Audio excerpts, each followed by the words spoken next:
starting cube side number 4, and we're going to start talking about color. So your worksheet today has 2 sides. It is double-sided. One is information and one is the actual activity that you're going to complete. So I did print all of these in color because obviously we're talking about color, so it's probably really helpful for me to have the information in color for you.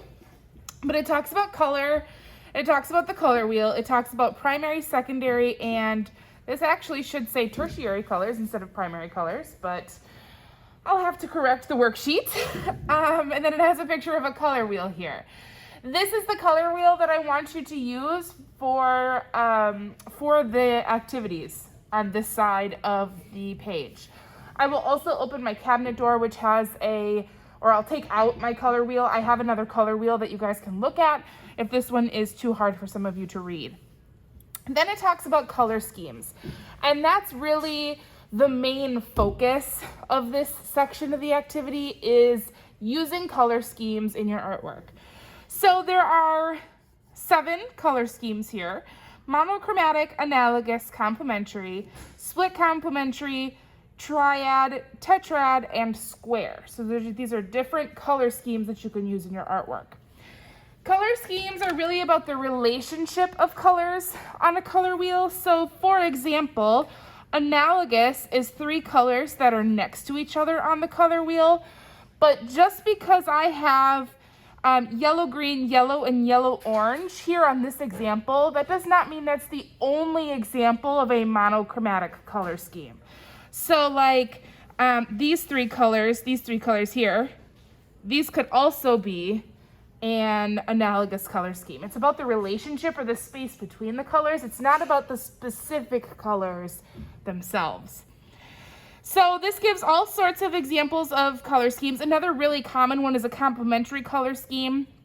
This gives the example of yellow and violet, but a complementary color scheme is literally any of these that happen to be across from each other on the color wheel. So it could be green and red. It could be blue and orange. Those are all examples of complementary color schemes. So on your activity, I am asking you to fill in some examples of color schemes that you could use. So my first example says, color an example of a split complementary color scheme. So I'm going to look for this example here. What does a split complementary color scheme look like? And it's basically, I'm going to pick a color. So I'm going to pick violet. Okay, so I'm going to pick violet. And then split complementary is looking across from it on the color wheel, and it's actually the color on either side of whatever's across from it. So it's going to be violet, yellow green, and yellow orange. That's a split complementary color scheme. So I'm going to use colored pencil to fill this in.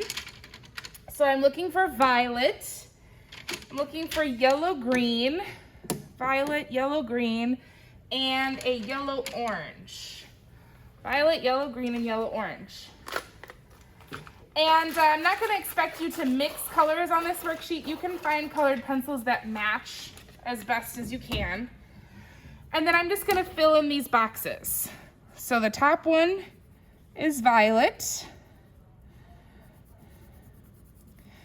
And yours doesn't have to match mine. Yours can be, you can pick whatever colors you want, as long as they fit the definition of that color scheme that you are trying to represent.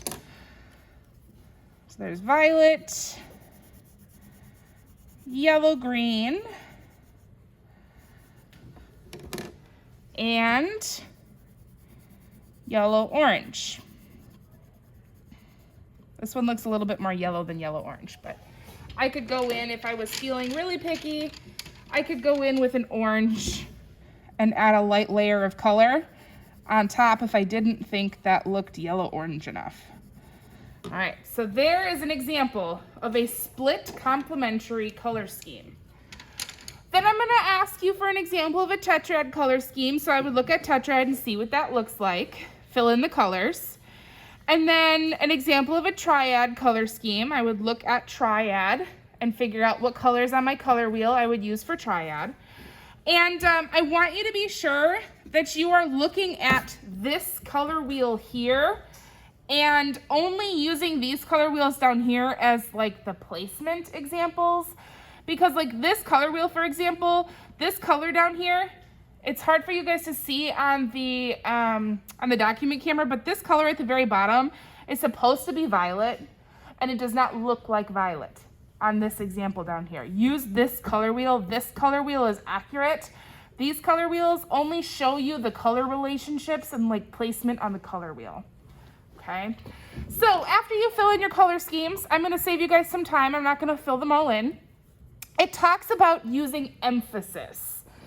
So we're using color to create emphasis on our next square for our cube project. And an emphasis is basically a focal point or something that stands out in a composition. So you're going to use colored pencils to color in this image to create emphasis. In my example that I'm going to show you in just a second here, I used a split complementary color scheme, and I actually used that color scheme to create emphasis.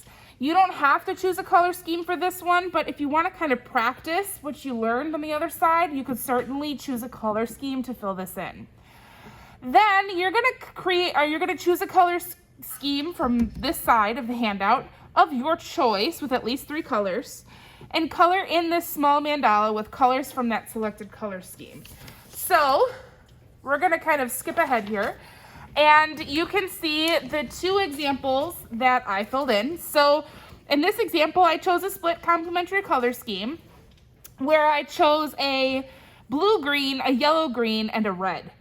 So using the red, I created emphasis because your eye kind of immediately goes to that color that's different than the rest of the composition. And then over here, I used a square color scheme with blue, green, orange, violet, and let's see, blue, green. I used blue, green, red, orange, violet, and yellow. Okay, those are the 4 that I used in this color scheme here. So this is the worksheet activity. I'm going to be working in this section today, and this is going to be the 4th section of my design. And we're actually going to be using watercolor. So some of you might be familiar with watercolor, some of you might not be familiar with watercolor. This is really meant to be kind of an introduction to watercolor. I'm not going to expect you to do any kind of fancy techniques with this watercolor. It's just another medium for you guys to kind of experiment with and try before we get to our painting project later this school year. So these sets, you will notice that many or all of them are brand new. The brushes will have a little plastic cap on them if they're new. You do not need to save the little plastic caps. They're just to prevent these brushes from basically becoming damaged. These watercolors are called semi-moist watercolors, which means like if you touch your finger to them, they're a little bit sticky, and that's intentional. It basically helps you get to use them a little bit faster because they're not completely hard and dried out. So you'll see all of the colors here: red, orange, yellow, green, blue. This one looks black, but it's violet. Then you have brown and you have black. You are going to choose a color scheme of your choice for this project. Okay, so you're going to choose a color scheme of your choice for this project. And I would suggest a color scheme that has at least 3 colors. That's going to make your job a lot easier. So a color scheme with at least 3 colors. I just grabbed a little paint tray from my cabinet, and I'll take paint trays and paint cups out for you guys today. But the reason I grabbed a paint tray is because I'm going to need to do a little mixing, likely, if I need any of those tertiary colors. So I'm going to go in and kind of erase some of my lines because these watercolors are not completely opaque, meaning you will see through them. So I'm going to erase some of my lines. And with watercolor, you guys are going to need to be patient. Some of you guys aren't super patient, but you're going to need to be for this. So the reason I say you need to be patient is because you need to work one section at a time. If you work if you work two sections right next to each other without waiting for one to dry, what do you guys think will happen? They're gonna bleed right into each other, okay? So you need to work kind of one section at a time. So I'm gonna start by picking a color scheme. So I think I would like to use, I would like to use violet in my color scheme. So I'm gonna use violet. And then, let's see, what kind of color scheme can I use here? How about a triad? So with a triad, there are 3 spaces in between each color. So I'm gonna use violet, orange, and green. Violet, orange, and green. Now that makes my job pretty easy because I don't have to mix any colors. You could certainly pick one where you have to mix colors and you're gonna use a paint tray. So I'm gonna use violet, orange, and green. And I need to create emphasis in this square by making something stand out more than the rest of the square. So how do you guys think I might create, which of those colors, I guess I can say, do you think I should use to create emphasis? The violet, the green, or the orange? If you had to guess, which one of those colors is gonna stand out the most? Yeah. The violet because it's darker. Okay, that's a good guess. Orange. Yeah, it's the orange. So the orange bright colors typically stand out more, like lighter colors typically stand out more, and darker colors kind of fade into the background. So I'm gonna use orange as my center of emphasis. And I actually think I'm gonna make it this big kind of rectangle that I have in the background. So I've got my water cup. And I'm gonna use this little paintbrush even for this big space because I don't want you guys to get too out of control with this watercolor, especially if it's not something that you are super familiar with. Not all of you have probably used watercolors. If you feel that you would benefit from practicing before you start painting, let me know and I can pull out some practice pieces of this railroad board that you guys are working on. I will happily do that for you if you are nervous about starting right away with paint. So I'm just going back and forth between my watercolor and my water. You can see I'm kind of outlining my shapes so that when I come back in with more pigment, it kind of sits in the areas where I've already got watercolor. If you end up going too light with your pigment, you can always just add, like you can let it dry and add another layer on top of it. You kind of have to work in layers with watercolor.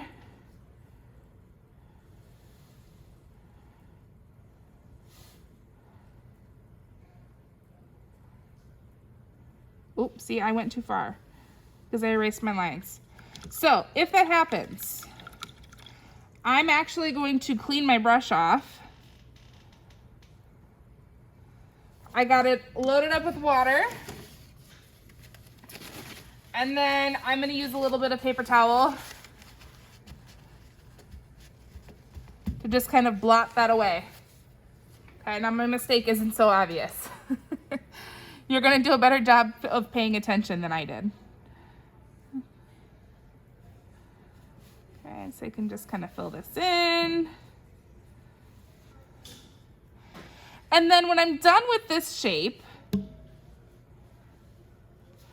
I am going to have to work somewhere other than in these flower petals and my negative space in my background. I'm gonna have to work somewhere else. Okay, so for now, there's my orange. So now I might work over here, I might work here, maybe I'll work over here or over here, maybe in this section here. But I can't work in these flower petals until I let this orange dry and then I can change colors and work in that space. So next I might choose green. Maybe I want this to look a little realistic.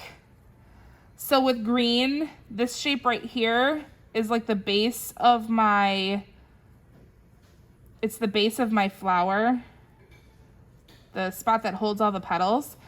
And you'll notice with these watercolors, the more water you add, the lighter the color. You can certainly add value or shading by adding more pigment in one area. So if I wanted this to be darker, I could add more here, and maybe I would add more here as well to add a little bit of shading. You can add shading, you don't have to add shading. It's completely up to you.